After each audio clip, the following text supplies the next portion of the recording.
welcome to this India Today TV special. The recent spate of terror attacks in Bangladesh and across the world have focused public attention once again on the relationship between Islam and terror. Joining me now is someone who's been speaking out on this issue vociferously, the Bangladesh author in exile, Taslima Nasreen. Appreciate your joining us, Ms. Nasreen. First of all, Eid Mubarak to you. Let me ask you this. You posted a tweet after the terror attack in Bangladesh saying that people should stop saying Islam is a religion of peace. Now that's a very controversial remark. Bangladesh's Prime Minister Sheikh Hasina says Islamic groups, terror groups are misusing the name of Islam or the religion of Islam. But you said people should stop saying Islam is a religion of peace. Yes, Islam is not a religion of peace. There are numerous verses in the Quran that ask Muslims to kill non-believers and non-Muslims. Islam prescribes violence and intolerance. You're saying Islam prescribes. You're saying the Quran prescribes violence and intolerance. The Quran itself endorses, justifies violence and intolerance. Is that what you're saying? Yes. How do you then respond to what Bangladesh's Prime Minister Sheikh Hasina says, that ISIS is maligning the name of Islam? These are people who are misusing religion. It is not true. The Bangladesh Prime Minister is lying. ISIS is practicing real Islam, that the Islam actually was practiced in 7th century by Muhammad and his followers. Are you then saying that the Bangladesh government is in denial? That it is living in denial, that it is not accepting the reality on the ground? There is no difference between Islam and Islamic fundamentalism. No difference between Islam and Islamic fundamentalism. You don't accept that there is moderate Islam, that there are numerous Muslims across this world who protest against any form of violence, who do not accept, they subscribe to the ISIS ideology. Why demonize every Muslim, ma'am?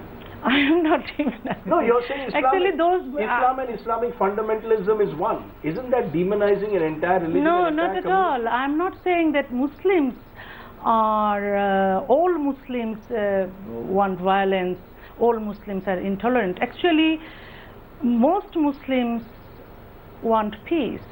They are against violence. It doesn't mean that Islam wants peace.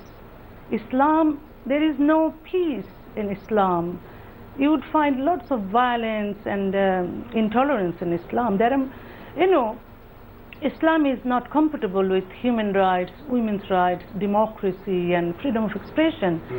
And those ISIS, Boko Haram and other terrorist organizations cite Quranic texts that most Muslims think that they are sacred. Actually, those ISIS and Boko Haram and other terrorist organizations, that they say that Islam asks us to kill non-believers. So they are killing non-believers. It's an interesting point you make, they kill non-believers. Let me respond to that by saying that most of the people, majority of the people who've been killed by Islamic terror groups, whether it is ISIS, whether it is Boko Haram, whether it is other groups operating in different parts of the world, even in Pakistan, are actually Muslims. It is Islamic terror groups who are killing other Muslims. They are not killing non-believers. Majority of the people, more than 90%, who've been killed by Islamic terror groups are actually Muslims themselves. How do you explain that then? That if you see those Dhaka terror, Dhaka cafe, they first killed all non-Muslims who were Italians and Japanese, and then they killed Muslims. The Muslims who didn't wear veils or who were wearing Western dresses, and also the Sunni fanatics don't consider Shias and Ahmadiyya Muslims as Muslims, so they kill them.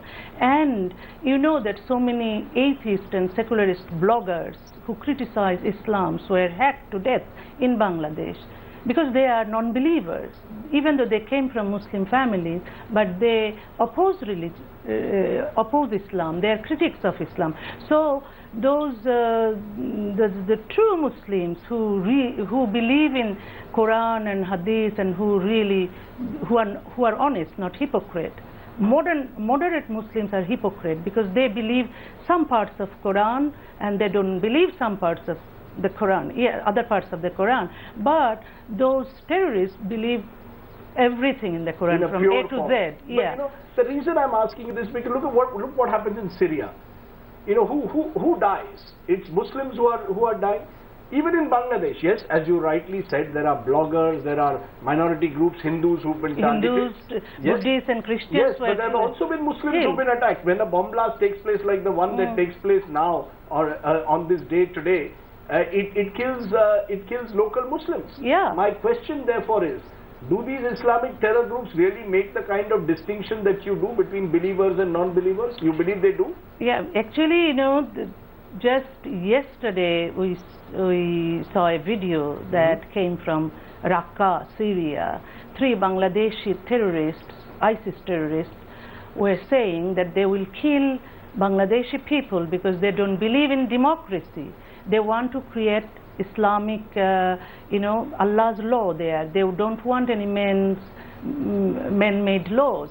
So whoever living in Bangladesh, if they believe in democracy, they are the enemy of Islam. So they would, you know, but my point is Bangladesh has always prided itself on being a democracy. Bangladesh has prided itself on the fact that fundamentalists have been pushed to the margins. And when I interviewed Gohar Rizvi, the secretary to the advisor to the Bangladesh Prime Minister, he said that the reason they were targeting Bangladesh, these terrorists, were because Sheikh Hasina had taken a tough stand on fundamentalism. She had hanged those who were responsible in the 71 war, who had spoken the language of bigotry and zealotry. Yeah, but she didn't kill them because they were fundamentalists. She was against them because they were war criminals. You know, war criminals. You know, the war criminals of Second World War, still they're getting punished. Why not 71's war criminals? They are getting punished. But hasn't the Bangladesh government taken on the fundamentalists, which is why the fundamentalists are trying to strike back? Isn't it true that a majority of Bangladeshis represent a more moderate Muslim voice? Yeah, but since, you know, since 80s actually Islamization started in Bangladesh and Islamic fundamentalism is rising, and instead of taking action against those Islamic terrorists who killed so many Hindus, Buddhists and Christians and atheist bloggers, Sheikh Hasina took action against atheist bloggers. She created law, you know, to violate freedom of expression, and she arrested many atheists. Are you saying bloggers. that Sheikh Hasina has not acted against Islamic fundamentalists in Bangladesh? No. She has not acted against them? No, not and at all. And you believe therefore she is part Not at all. She has very good relation with Hifazat-e-Islami, and she created Ulama League in her own party. It's her own party who are fundamentalists, who are against atheist bloggers. They think that atheists should be killed. You don't believe, therefore, what she is trying to say is that I am fighting a political battle against those who actually are misusing Islam. I am fighting a political battle against those who are abusing the name of Islam, who are not true Muslims. You don't accept that? No, not at all. She reacted against those killers only after that Dhaka cafe terrorism. But before that, you know, so many atheist and secularist bloggers were hacked to death, and so many religious minority communities, even homosexuals. She didn't say a word. She didn't make any statement. She didn't say that the killer should be punished. Rather, she said that secularists should be punished. You know, you in a recent article published in Indian Express write, you cannot approve terrorism by killing terrorists. You need to approve terrorism at the source to end terrorism. What is this source? How do you fight this Islam battle? is the source of Islamic terrorism. Islam is the source of Islamic terrorism. Yeah. How do you then fight it? Fight it, you know, we cannot just say that... You're asking people to change their religion? I'm not saying that. I am saying that state must be separated from religion, from Islam, in Islamic countries. And critical scrutiny should be applied, that actually I'm telling you, Islam is kept away from critical scrutiny applied to other religions, and Islam has to go through the enlightenment process other religions have gone through by questioning unethical, unscientific, irrational, inhuman aspects of religion. And also, there is no change in Muslim world because those Muslim rulers suppress critical thinking. Not even in Bangladesh? Not even in Bangladesh? Are you saying there is no space for freedom of expression in Bangladesh? I have been living in exile since 1994. If there was any freedom of expression, I could live in Bangladesh.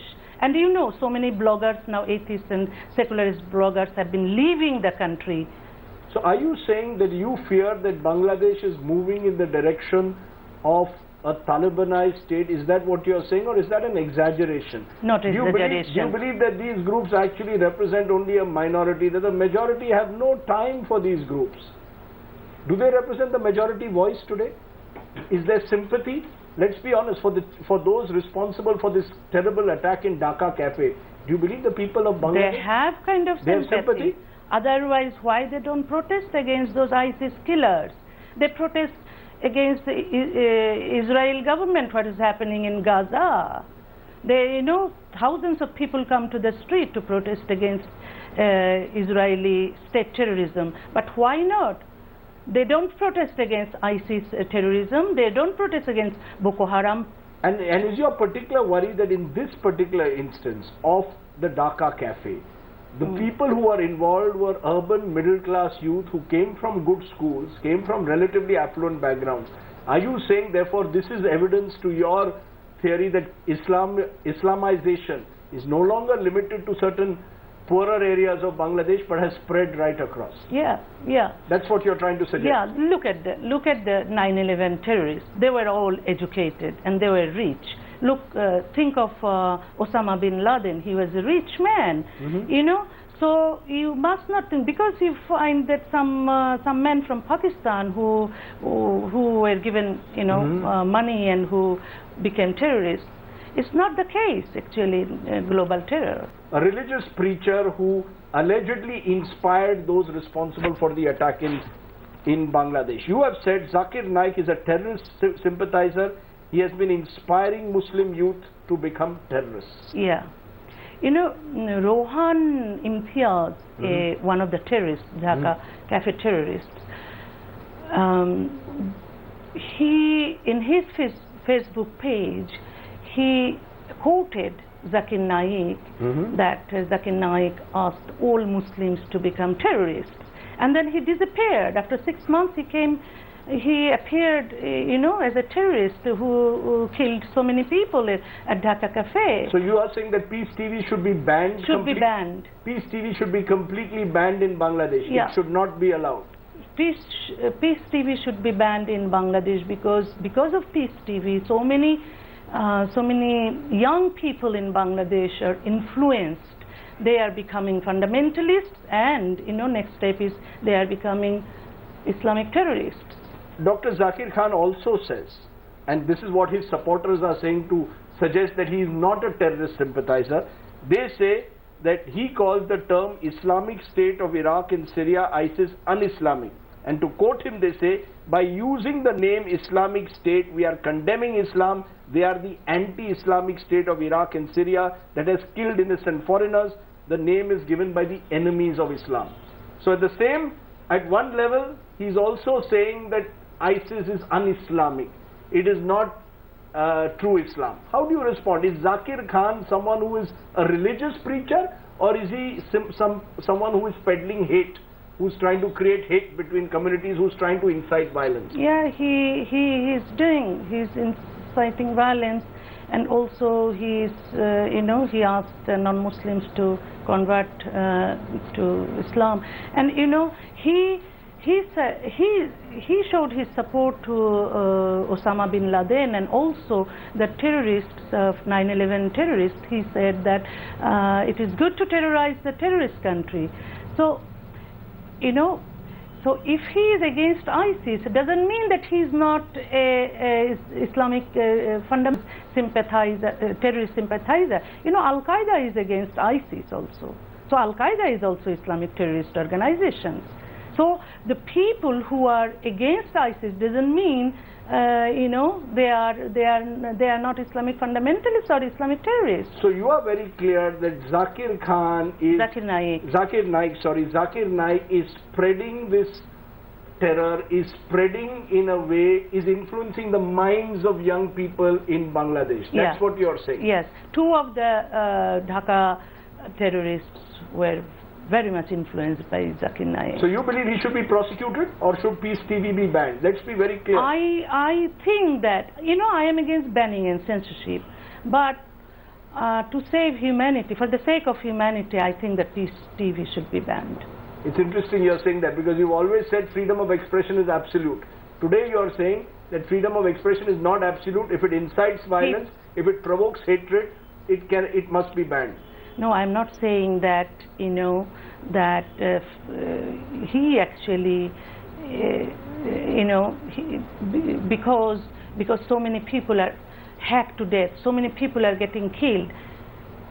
So that I said that because there is a proof that those terrorists were influenced by Zakir Naik's Peace TV, Zakir Naik's lecture. How do you respond to your critics who say that Taslima Nasreen has a single point agenda of demonizing Islam, of vilifying Islam, of encouraging Islamophobia? Islamophobia, the word was created by Islamic fundamentalists to stop criticism of Islam. But I can tell you, Islam, if you want to if you really a well-wisher of Islamic world or Muslims, you would encourage critical thinking. You know, you would want Islam should be reformed. Islamic society should be reformed. There should be laws based on equality, not laws based on religion. 7th century's law. We don't want any 7th century's law. We are in 21st century. We want modern laws. We want laws based on equality. You know, the Home Minister of Bangladesh said that ISIS is not responsible. This is a homegrown terror attack in Dhaka. Do you believe that these homegrown terrorists are today linked to this global jihad? Do you believe there is a global jihad? Do you believe in that word? Yeah. There is? Yeah. You know, they said they are not ISIS. You know, yesterday's video you would see that they are from Raqqa, Syria, where they've been trained there, you're saying? They are ISIS members. They are being indoctrinated there. Yeah, and they are members of ISIS organizations, and they are coming to Bangladesh to terrorize.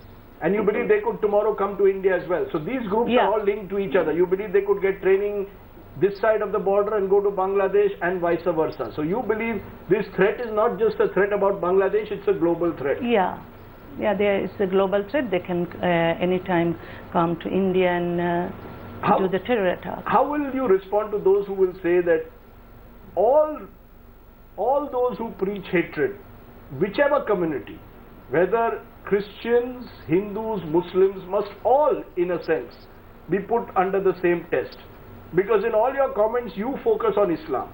It is not true. It is not true. Is there not Hindu fundamentalism? Is there not Christian fundamentalism? Always I criticize all kinds of fundamentalism. But I don't know why. It is not. What's the difference then between Islamic fundamentalism and the other fundamental? You've told me today on this program, Islam is the source of Islamic terror. That there is no Islamic terror. There is no difference between Islam and Islamic fundamentalism. Islam in its purest form is a fundamental religion. Yeah. So I always criticize all kinds of religious fundamentalism, and there are so many Hindu fundamentalists who are against me because I really criticize them for killing people for beef. You know, some Muslims ate beef, so they were killed. And because I criticized, they were against me. You know you what? Don't speak as vociferously. I didn't hear your voice as strongly there when I hear it when a Muslim fundamentalist is involved in a terror attack. Yeah, because you know, I know Islam more than I know other religions, and I was born and brought up in a Muslim country, so it is very obvious that I will react against Islamic fundamentalism. And you know that in whole world Islamic terrorists actually are actually they are terrorizing the whole world. Hindu terrorists are limited to India. And you know what, I defend people, whatever their religions, if they are oppressed. I defended Muslims when they were oppressed in Gujarat. I defended Muslims when they were oppressed in Bosnia, when they are oppressed in Palestine, and I defend Christians when they are oppressed in Pakistan. I defend Hindus when they are oppressed in Bangladesh. You know, to me, they are human beings. Let me ask you a very simple question. This week we are celebrating Eid. Today is Eid Mubarak in parts of India. It's Eid yesterday in different other parts of the world.